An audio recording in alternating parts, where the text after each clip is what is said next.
সুপ্রিয় মৎস্যচাষী ও দ্রুতগম আসসালামু আলাইকুম দেশ দেশের বাইরে থেকে যে যেখানে বসে আজকে আমার উন্নত মানের দেশি গুলশা মাছের পোনার ভিডিও দেখতেছেন। তো আপনাদেরকে অসংখ্য অসংখ্য ধন্যবাদ। তো চাষি ভাইরা, মূল ভিডিও শুরু করার আগে ছোট্ট একটা রিকোয়েস্ট, ভিডিওটা কেটে কেটে দেখবেন না, সম্পূর্ণ ভিডিও দেখবেন। তো আজকের বিস্তারিত হচ্ছে উন্নত মানের দেশি গুলশা মাছের সম্পর্কে। অনেকে দেশি গুলশা মাছ চাষ করতে পারতেছেন না, তো কিভাবে করবেন আজকে বিস্তারিত বলবো।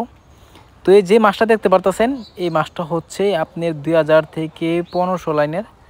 তো আপনারা চাইলে এই মাছটা অ্যাভেলেবেল রয়েছে আমাদের কাছে। তো এই মাছটা যদি চাষ করেন, অবশ্য আপনারা কিছু নিয়মকানুন আছে অনেকে আমরা জানি না। অবশ্যই এই মাছটা যদি চাষ করেন ভালো করে পুকুর প্রস্তুতি করতে হবে প্রথমত। দ্বিতীয়ত আপনারা নিয়ম মতন খাবার দিতে হবে। তৃতীয়ত আপনি দেখা যাচ্ছে আপনার পুকুরে যদি কোনো আবর্জনা থাকে এগুলো একটু পরিষ্কার করে নেবেন। তো অনেকে আমরা অনেক সম্বন্ধে অনেক কিছুই জানি না। তো চাষি ভাইরা, আপনারা অবশ্য নিয়ম কারণ যদি আপনারা যদি না জানেন, তো অবশ্য আমাদের ভিডিও স্ক্রিনে দেওয়া নাম্বারে যোগাযোগ করে সকাল পরের তথ্য পরামর্শ জানতে পারবেন।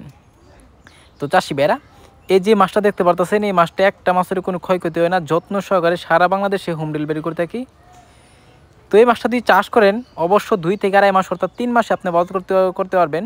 অনেকে চিন্তা করেন যে 3 থেকে 3.5 মাসে কীভাবে মাছটা বড় করব। অবশ্য আপনারা এই যে নিয়মটা বললাম, এই নিয়ম অনুযায়ী আপনারা যদি চলেন অবশ্য আপনারা 2 থেকে আড়াই মাস অর্থাৎ 3 মাসে আপনারা বাজার করতে পারবেন।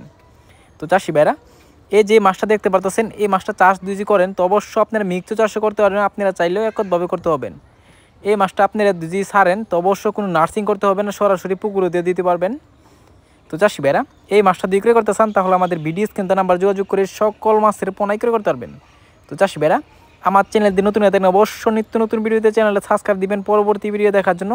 আর যারা দিয়ে আসেন ওদেরকে অসংখ্য ধন্যবাদ। ভিডিওটা যদি ভালো লাগে একটা লাইক কমেন্ট করবেন, চাষি ভাইদের কাছে বেশি বেশি করে শেয়ার করবেন। আজকের বেশি কিছু বললাম না, এই পর্যন্তই। খুদা হাফেজ।